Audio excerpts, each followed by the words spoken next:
Good morning everyone. आज हम नया चैप्टर शुरू करेंगे। चैप्टर का नाम है पी ब्लॉक एलिमेंट्स। ठीक है, पी ब्लॉक एलिमेंट्स में हमने group 15, group 16, group 17 and group 18 के बारे में पढ़ना है। ठीक है, तो आज हम डिस्कस करेंगे ग्रुप 16 के बारे में। तो फर्स्ट हम देख लेते हैं कि ग्रुप 16 में कौन कौन से एलिमेंट्स आते हैं। ग्रुप 16 में आते हैं oxygen, sulphur, selenium, tellurium, polonium. ठीक है, सल्फर और ऑक्सीजन दोनों के दोनों नॉन मेटल्स हैं। Next, selenium and tellurium are metalloids and polonium is a metal, और कलेक्टिवली हम इनको चैल्कोजेंस भी कहते हैं। ठीक है, अब नेक्स्ट हम पढ़ते हैं इसकी अकरेंस के बारे में। अकरेंस, सबसे पहले तो ऑक्सीजन की अकरेंस, ऑक्सीजन के बारे में पता ही है, ये मोस्ट अबंडेंट एलिमेंट है अर्थ के ऊपर।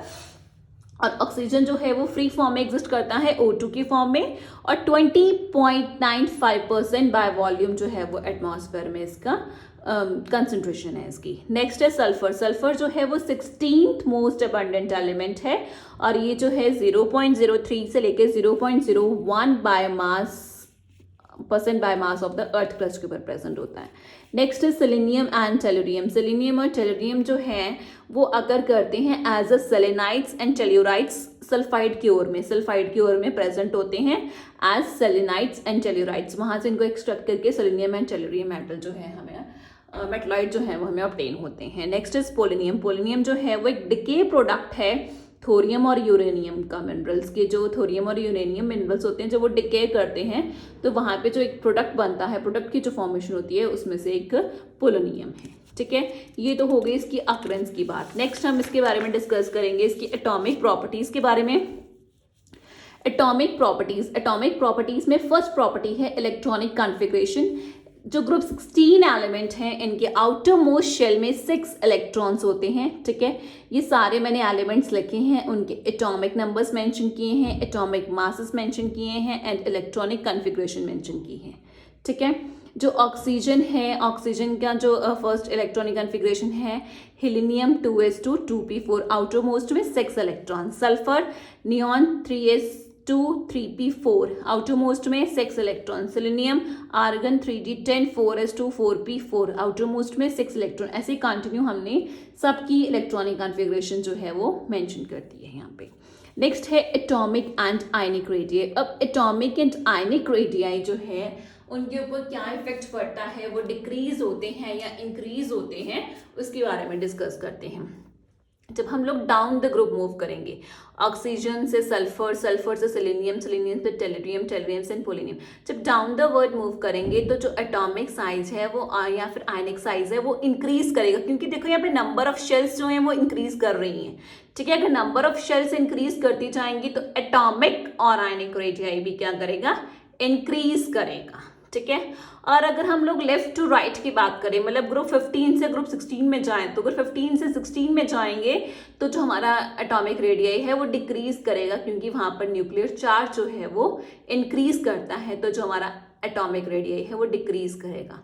आई रिपीट वंस अगेन, जब हम लोग डाउन द ग्रुप मूव करेंगे तो एटॉमिक रेडियाई इंक्रीज करेगा due to the increase in number of shells, और अगर हम लोग लेफ्ट टू राइट मूव करेंगे तो एटॉमिक और आयनिक रेडियाई डिक्रीज करेगा due to increase in nuclear charge. Okay, next atomic property है हमारे पास आयनाइजेशन एंथैल्पी। ठीक है, आयनाइजेशन एंथैल्पी जो है वो उसकी डेफिनेशन एंड उसके बारे में हम लोग ऑलरेडी +1 में पढ़ के आ चुके हैं, तो वहाँ पे हम लोग टाइम वेस्ट नहीं करेंगे। अगर हम लोग डाउन द ग्रुप मूव करें, ठीक है, ऑक्सीजन से sulphur, sulphur selenium, tellurium and polonium, तो जो आयनाइजेशन एंथैल्पी है वो डिक्रीज करती है जैसे जैसे एटॉमिक साइज इंक्रीज करता है। ठीक है, अब नीचे मूव कर रहे हैं, एटॉमिक साइज तो इंक्रीज कर रहा है, तो आयनाइजेशन एंथैल्पी क्या करेगी, डिक्रीज करेगी। और अगर हम मूव करें लेफ्ट से राइट, ग्रुप 16 के जो एलिमेंट्स हैं उनकी जो आयनाइजेशन एंथैल्पी है वो कम होती है, क्योंकि यहाँ पे साइज डिक्रीज करेगा तो आयनाइजेशन एंथैल्पी भी कम ही होगी। बट एक और रीजन है कि ग्रुप जो 15 है उसमें आउटर मोस्ट में जो p ऑर्बिटल है np3, 3 इलेक्ट्रॉन्स प्रेजेंट होते हैं, और वो हाफ फिल्ड हो गया, p ऑर्बिटल हाफ फिल्ड हो गया तो वो स्टेबल हो जाता है, तो वहाँ पे जो आयनाइजेशन एंथैल्पी है उनकी कम होती है as compare to the group 16। Next हम लोग डिस्कस करेंगे electron gain enthalpy. Electron gain enthalpy की डेफिनेशन हम ऑलरेडी पढ़ चुके हैं +1 में, तो सिर्फ इसमें क्या ट्रेंड है ऑक्सीजन फैमिली में वो सब डिस्कस करेंगे। अगर हम लोग डाउन द ग्रुप मूव करते हैं, ठीक है, तो जैसे से विद इंक्रीज इन साइज, जैसे साइज इंक्रीज करेगा तो जो इलेक्ट्रॉन गेन एंथैल्पी है वो डिक्रीज करती जाती है, ठीक है। बट ऑक्सीजन का जो मॉलिक्यूल है उसकी जो इलेक्ट्रॉन गेन एंथैल्पी है वो बहुत ज़्यादा नेगेटिव होती है, लेस नेगेटिव होती है देन द सल्फर। सल्फर से कम नेगेटिव होती है क्योंकि ऑक्सीजन बहुत स्मॉल साइज है, उसके अंदर इंटर इलेक्ट्रॉनिक रिपल्शंस होंगी। ऑक्सीजन के स्मॉल साइज होने की वजह से उसकी जो इलेक्ट्रॉन को गेन करने की एंथैल्पी है वो बहुत ज़्यादा नेगेटिव जो है वो कम नेगेटिव होती है as compare to the sulphur due to inter electronic repulsions, ठीक है। नेक्स्ट टॉपिक है हमारे पास इलेक्ट्रोनेगेटिविटी। इलेक्ट्रोनेगेटिविटी ऑक्सीजन की सबसे हाईएस्ट वैल्यू है फ्लोरीन के बाद। सबसे मोस्ट इलेक्ट्रोनेगेटिव एलिमेंट है फ्लोरीन, उसके बाद ऑक्सीजन, उसके बाद आता है नाइट्रोजन, ठीक है। तो ऑक्सीजन जो है वो हाईएस्ट इलेक्ट्रोनेगेटिव एलिमेंट है। जो इलेक्ट्रोनेगेटिविटी है वो डिक्रीज करती है down the group with increase in atomic number. वो जैसे हम लोग डाउन द ग्रुप मूव करेंगे तो इलेक्ट्रोनेगेटिविटी क्या करेगी, डिक्रीज करेगी। अगर इलेक्ट्रोनेगेटिविटी डिक्रीज करेगी तो ऑब्वियस ही बात है नॉन मेटेलिक कैरेक्टर भी डिक्रीज करेगा, तो लास्ट वाला जो एलिमेंट है वो कैसे बिहेव करेगा, मेटेलिक कैरेक्टर बिहेव करता है। पोलोनियम क्या है, मेटल में की फॉर्म में एग्जिस्ट करता है, तो उसका यही रीजन है कि जैसे हम नीचे मूव कर रहे हैं तो इलेक्ट्रोनेगेटिविटी क्या कर रही है, डिक्रीज कर रही है, उसकी वजह से जो मेटेलिक कैरेक्टर है वो इंक्रीज करता है, ठीक है। Next is multiple bond formation. अगर हम लोग कार्बन की बात करें, कार्बन 4 बॉन्ड्स बना सकता है। नाइट्रोजन की बात करें, नाइट्रोजन 3 बॉन्ड्स फॉर्म कर सकता है। उसके बाद इस ऑक्सीजन 2 बॉन्ड्स की फॉर्मेशन कर सकता है। तो जैसे से हम लोग मूव कर रहे हैं जो मल्टीपल बॉन्ड की फॉर्मेशन है वो काफ़ी हद तक डिक्रीज कर रही है। तो जो मल्टीपल बॉन्ड फॉर्मेशन होती है वो डिक्रीज करती जाती है as we go group from sulphur to tellurium. और अगर हम लोग नीचे की तरफ भी मूव करेंगे तो उनकी जो मल्टीपल बॉन्ड की टेंडेंसी है वो भी डिक्रीज करती है। कैटिनेशन प्रॉपर्टी क्या होती है ये हमें ऑलरेडी पता है। सेल्फ लिंकिंग प्रॉपर्टी, जो सल्फर है वो उसकी स्ट्रॉन्ग टेंडेंसी है कैटिनेशन की। Oxygen shows less catenation behaviour less than sulphur.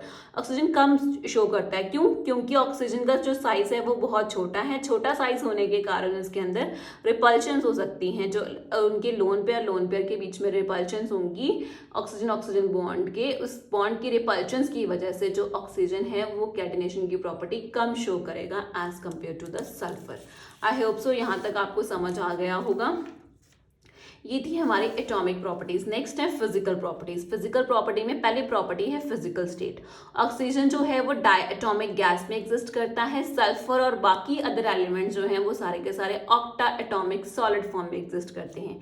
Next one is the metallic character. ये हमने पहले पढ़ लिया है कि ऑक्सीजन और सल्फर जो है वो नॉन मेटल्स हैं। सेलेनियम एंड टेलुरियम जो है वो मेटेलॉइड्स हैं और पोलोनियम जो है वो एक रेडियो एक्टिव एलिमेंट है, यानी कि मेटल्स की फॉर्म में एग्जिस्ट करता है। Next is melting and boiling point. Melting और बॉइलिंग पॉइंट जो है वो इंक्रीज करेगा down the group with the increase in atomic number. जैसे जैसे एटॉमिक नंबर इंक्रीज करता जाएगा मेल्टिंग और बॉइलिंग पॉइंट भी इंक्रीज करेगा। बट टेलिनियम तक करता है सिर्फ, बट जो पोलोनियम का जो मेल्टिंग पॉइंट है वो ज़्यादा होना चाहिए, बट ड्यू टू एक्सेप्शंस वो जो है उसका मेल्टिंग पॉइंट कम होता है as compare to the tellurium. ठीक है, ये एक्सेप्शन केस है यहाँ पे। नेक्स्ट जो है chemical properties. Chemical properties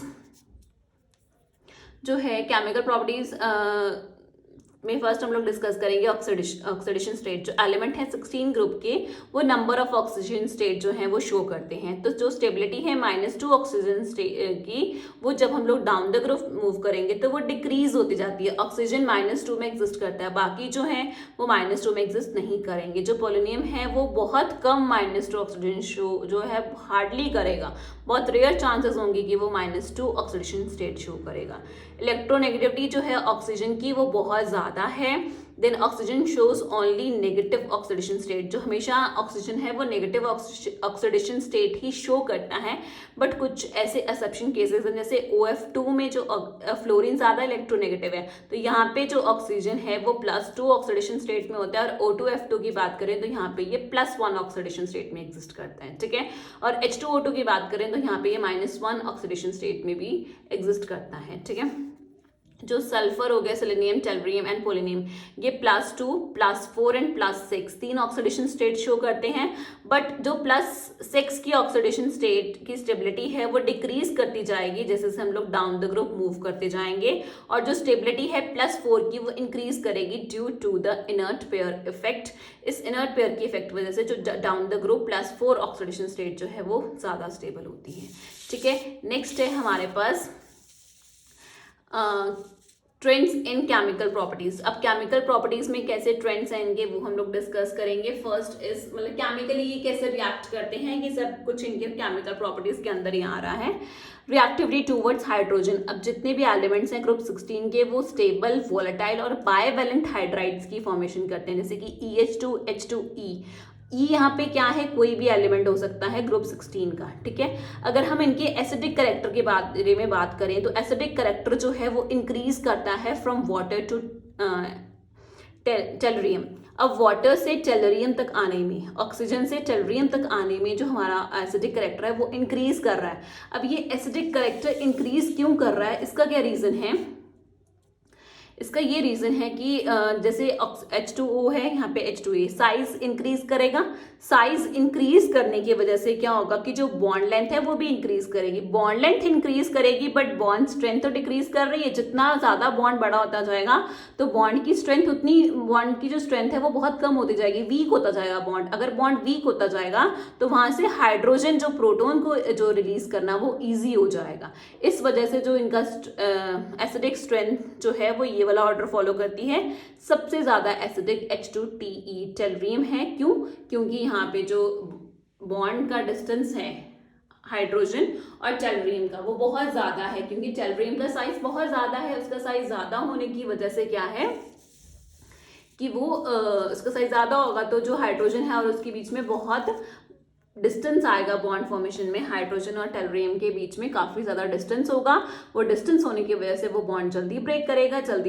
H positive ion जल्दी रिलीज होंगे, H पॉजिटिव आयन जल्दी रिलीज होंगे तो वो ज्यादा एसिडिक होगा। ठीक है, नेक्स्ट हम लोग डिस्कस करेंगे थर्मल स्टेबिलिटी के बारे में। ठीक है, थर्मल स्टेबिलिटी, अब जैसे हमने बात की कि अगर हम लोग वाटर से टेलुरियम की तरफ जाएंगे तो थर्मल स्टेबिलिटी जो है वो डिक्रीज करेगी। क्यों? क्योंकि यहाँ पे देखो जो सेंट्रल एटम है, चाहे वो ऑक्सीजन है, सल्फर है, सेलेनियम है, टेलुरियम है एंड पोलोनियम है। ठीक है, तो He बॉन्ड बिकम्स वीकर, जो बॉन्ड है वो वीक होता जाएगा। साइज इंक्रीज करता जाएगा तो बॉन्ड वीक होगा।